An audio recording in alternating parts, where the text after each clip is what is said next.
supply and demand dynamics. Relationships are key. It makes a big difference how you approach your business partner, and developing a relationship definitely leads to a better business relationship. You need to know your buyer, broker, your market, and your product. You never know what's going to happen next. You may need to juggle things. Try and have a plan B ready. You need to understand the religion and culture. This again helps a lot in developing relationship, but again go into developing business. Organizations are flat. There is practically no professional setup available. And markets are adventurous. You do a business with somebody, you write in the contract you need the LC by a particular date. It may not come. 9 out of 10 times the LC will not come by that time. Now, it's your call whether you want to continue with the covering of your product or whatever. It's not the buyer has a different intention, it's the way the things work. But the adventure will manifest when you cover the product, the LC doesn't come, and the prices fall. So Middle East and North Africa, it still is a beautiful country. I have a short film to show you.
So in addition to trading pulses, you have a beautiful land to visit also. Just food for thought for commodity trading. Well, Virendra in the morning beat me to this when he came up with his beautiful poetic lyrics on trading fraternity's situation as of today. But what is commodity trading? There's a small story. There's a village. A man from a city comes to the village, gathers all the villagers and says, I need monkeys. And for each monkey you bring to me, I'll give you 10 rupees. So villagers stop doing everything, start catching monkeys. After a while, the population of monkeys starts to go down.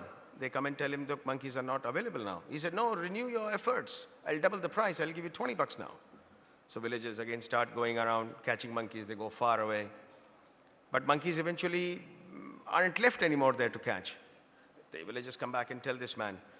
So he says, okay, no problem. You try to continue to catch monkeys. I will be going to the city and making arrangements for transportation for the monkeys that I have been left with. But now every monkey you catch, I'll give you 50 bucks. And I'm leaving my assistant here. You can come and give the monkeys to him. So after 2 days of trying, the villagers are just not able to find any monkeys. They come back to this man's assistant and said, look, we can't find any. So this guy says, look, I can do one thing. I will release all the monkeys. You give me 35 rupees. You can catch them, bring them back, and take your 50 bucks.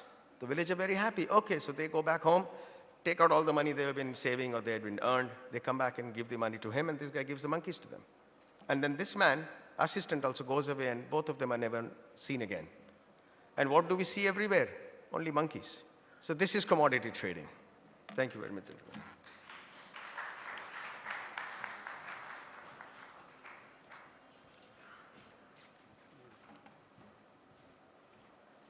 Thank you, Jairaj, for your very informative presentation, along with some music also. I think we had a fair idea about the tourism also in Middle East. So I think during the CISIS, one can take the advantage. If you have any question for Mr. Jairaj, may I request you, if you have any questions, please proceed.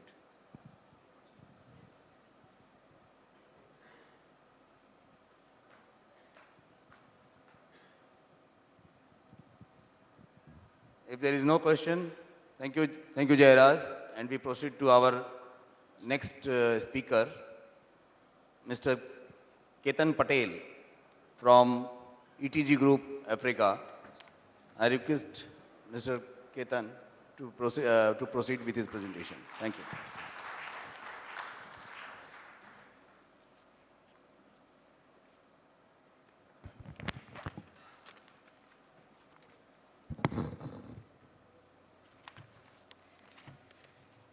Good afternoon.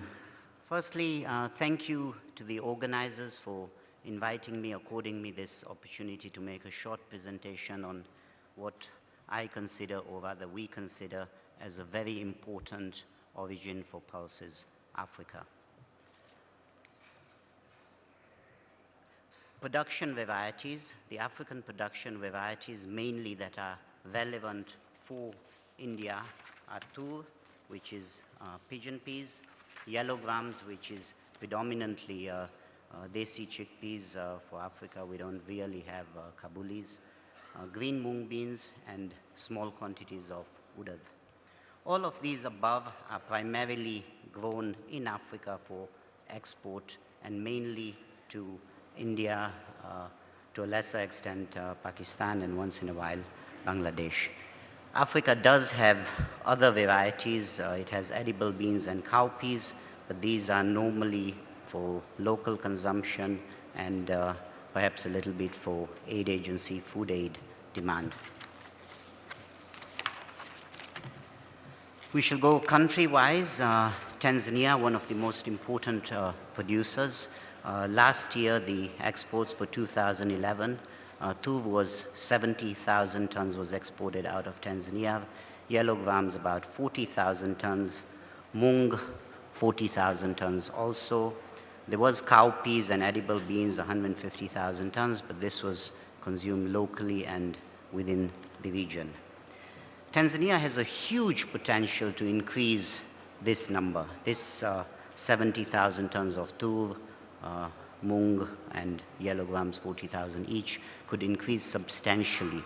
Tanzania has huge land resources. We only plant about 15% of our arable land in Tanzania. So look out for Tanzania. There will be huge increases in production in Tanzania.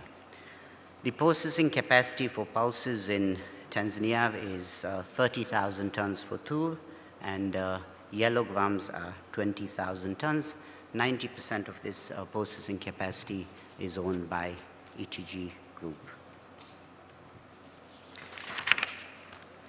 Kenya, the production of Kenya last year was a humble 15,000 tons for tur, mung was 15,000 tons, and chana was 5,000 tons. Typically, production is a bit higher than this, probably as much as twice as high as this, but in 2011, there was a drought in Kenya and production was very low.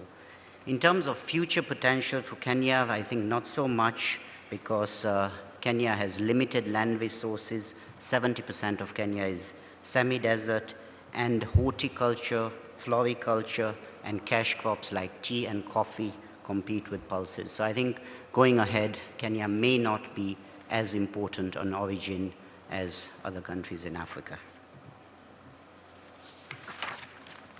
Mozambique, 2011 production was 60,000 metric tons for tuv.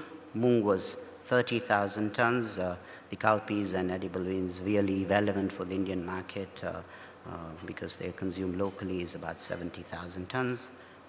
Huge potential exists. Mozambique has, like Tanzania, huge land resources, a huge coastline, which means there's numerous ports where Mozambique, I beg your pardon, could export from.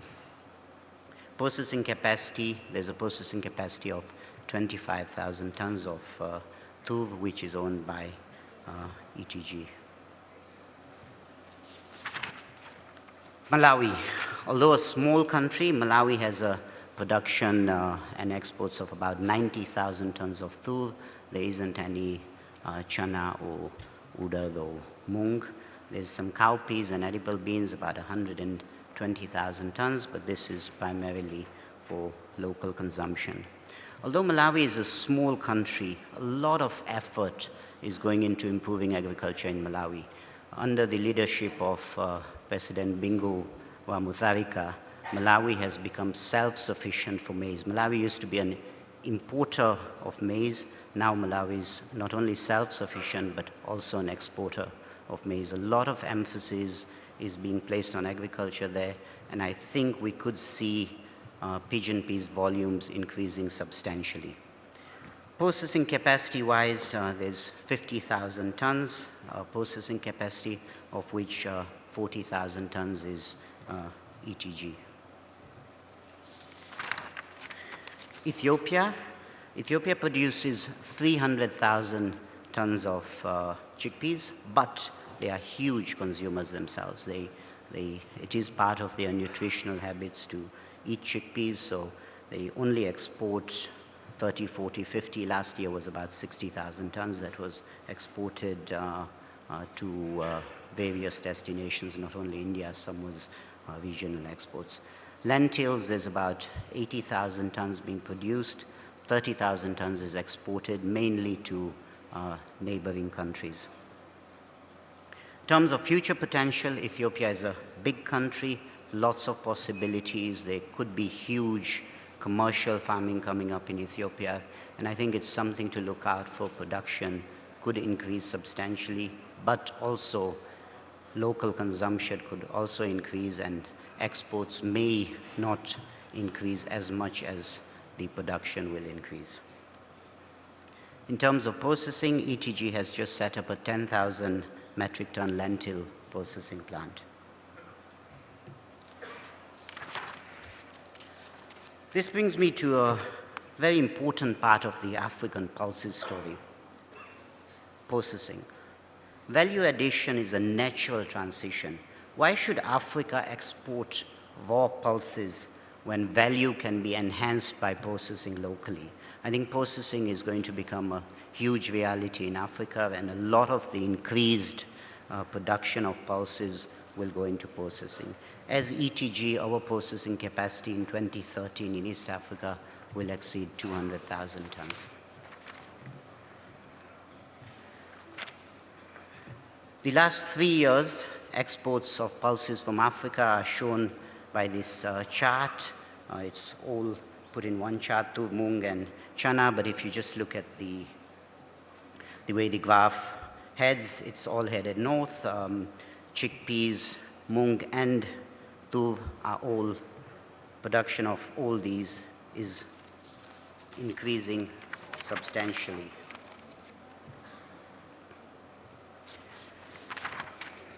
As far as India is concerned, East Africa is a very important origin. Why? Firstly, the crop comes out in July, August, which is a time when India needs it the most. This is, in terms of harvesting, this is India's lean period. In terms of consumption, it's just before the festive season, so consumption is extremely high for the Diwali, the Cheuda, and all the rest. Another reason is Africa has a close proximity, very short transit times, 10 to 15 days, which means there's a shorter exposure to commercial risks in terms of price volatility. Also, shorter transit times means shorter financing periods as the goods can be converted to cash relatively quickly. You don't have to wait for the vessel for 30 or 45 days. The quality is increasingly accepted. Millers are acknowledging that outturns are very attractive. Appearance-wise, perhaps the African pulses, especially the Tuv, may not look as attractive as Myanmar, but milling outturns, when you mill it, the dal is perfect, and the milling outturns are extremely attractive. African quantities are increasing, and it's a dependable source of supply. It's because of the diverse weather patterns in Africa, it is unlikely that Africa will have, okay, it could have a drought, but a drought could be in Ethiopia and it doesn't affect Tanzania, Mozambique, Malawi, or the other way around. So there's a diverse weather pattern across this region. So Africa is will be a consistent producer of pulses. Looking ahead, of course, speaker after speaker has said consumption of pulses is increasing rapidly. Populations are growing.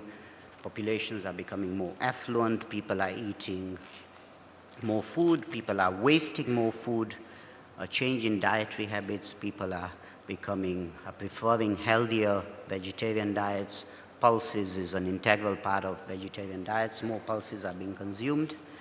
And to add to this, and ask the question, where is this food need, where is this increased pulses need going to come from? There is hardly any farming land left in Europe and the Americas.